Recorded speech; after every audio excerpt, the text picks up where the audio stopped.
नमस्कार दोस्तों।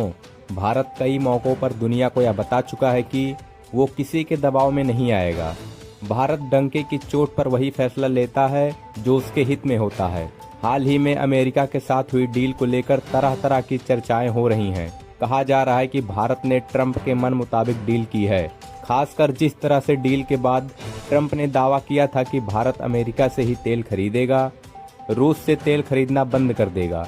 ट्रंप ने ऐसा दावा करके कहीं न कहीं भारत और रूस के संबंधों में दरार डालने की कोशिश की, लेकिन दोनों ही देशों की ओर से ऐसे बयान सामने आए जिससे यह साफ कर दिया कि भारत पर अमेरिका का कोई दबाव नहीं चलेगा। भारत को जहां से फायदा मिलेगा वो वहीं से तेल खरीदेगा।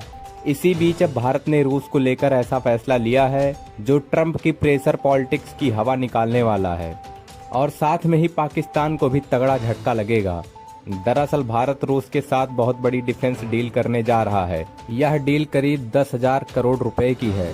रक्षा मंत्रालय की रक्षा खरीद परिषद ने रूस से S-4 under air defence system के लिए 288 मिसाइलें खरीदने की मंजूरी दी है। इसमें 120 शॉर्ट रेंज और 168 लॉन्ग रेंज मिसाइलें शामिल हैं। इन मिसाइलों की खरीदारी फास्ट ट्रैक प्रक्रिया के तहत की जाएगी ताकि इन्हें जल्द से जल्द भारतीय सशस्त्र बलों को उपलब्ध कराया जा सके। आपको बता दें कि इन्हीं मिसाइलों की मदद से ऑपरेशन सिंदूर के दौरान 314 किलोमीटर अंदर तक निशाना लगाया गया था, जिसके बाद पाकिस्तान को अपना हवाई अड्डा रावलपिंडी से दूसरी जगह ले जाना पड़ा था। इस दौरान फाइटर जेट, निगरानी विमान और कई कॉम्बैट ड्रोन को सफलतापूर्वक रोका गया था। S-400 सिस्टम ने पाकिस्तान के कई रडार केंद्रों की क्षमता को प्रभावित किया था।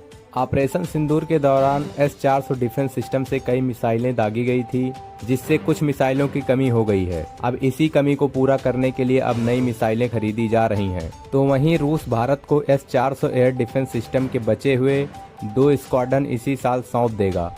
भारत ने कुल 5 स्क्वाड्रन का समझौता किया था, जिनमें से 3 पहले ही मिल चुके हैं। अब बचे हुए 2 स्क्वाड्रन भी जल्द ही भारत में आ जाएंगे। इससे भारत की वायु सुरक्षा क्षमता और ज़्यादा मजबूत होगी। रूस का S-400 सिस्टम 400 किलोमीटर तक की दूरी पर दुश्मन के विमान, बैलिस्टिक मिसाइल और ड्रोन को ट्रैक करने के अलावा उसे नष्ट करने में सक्षम है। इसकी खासियत यह है कि एक साथ कई टारगेट्स को निशाना बना सकता है। इसे भारत की multi layer defence air defence की रीढ़ माना जाता है। इसके अलावा रक्षा मंत्रालय ने फ्रांस से 114 राफेल फाइटर जेट की खरीद को भी मंजूरी दे दी है।